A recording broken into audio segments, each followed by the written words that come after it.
గురువుగారు, మహాభారతంలో ధర్మరాజుకు వచ్చినటువంటి సందేహం ప్రకారం దానము తపస్సులలో ఏది గొప్పది? మహానుభావుడు ధర్మరాజు గారు, అందుకే పంచమ వేదం వేదం చదువుకునేటువంటి అదృష్టం కొద్దిమందికే ఉంటుంది.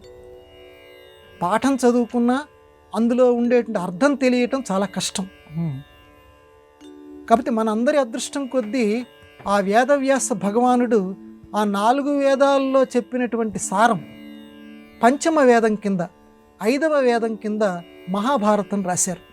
ఆ మహాభారతంలో ఇప్పుడు మీరు అడిగినటువంటి ప్రశ్న, దానము తపస్సు, ఈ రెండింటిలోనూ ఏది గొప్పది?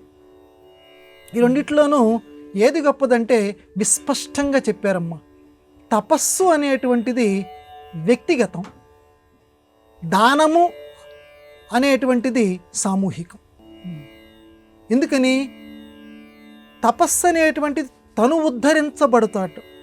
లోకం కూడా తపస్సు చేయటం వల్ల వాడు కోరుకునేటువంటి వరం లోకక్షేమం కోసం కోరుకుంటే లోకం కూడా ఉద్ధరించబడుతుంది, అది వేరే విషయం. కానీ మనకు పురాణాలు తిరగవేస్తే ఎక్కడైనా ఏ కథ చదివినా తపస్సు చేసుకునేటువంటి వాడు తాను బాగుపడాలి, నాకు మరణం లేకుండా ఉండాలి, లేకపోతే నాకు ఈ వరం ఇవ్వు అని చెప్పి నాకు నాకు నాకు అనేటువంటి వ్యక్తిగత ప్రయోజనం కోసమే తపస్సు చేసినట్టుగా మనకు కనపడుతుంది.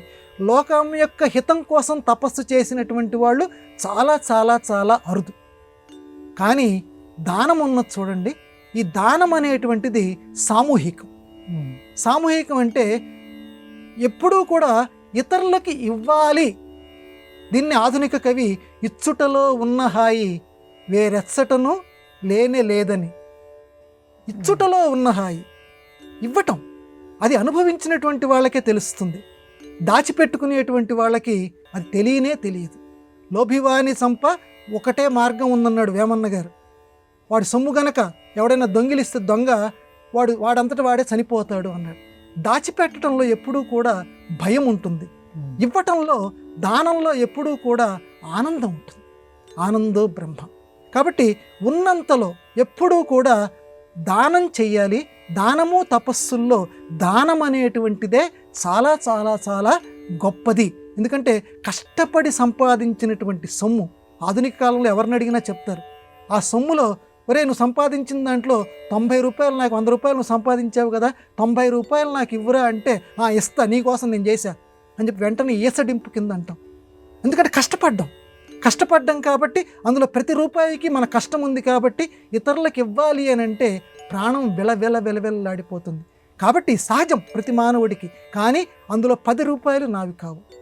దానం చెప్తోందమ్మ. దాన సూత్రాల్లో ఒక సూత్రం ఏంటంటే 10వ వంతు చేయమంటుంది. మొత్తం దానం చేయమని ఎవ్వరూ చెప్పట్లా.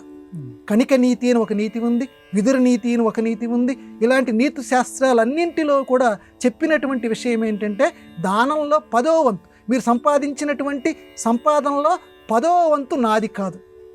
ఎవరన్నా మంచి గ్రహీత ఎవరు లేరా తీసుకునేటువంటి వాళ్ళు?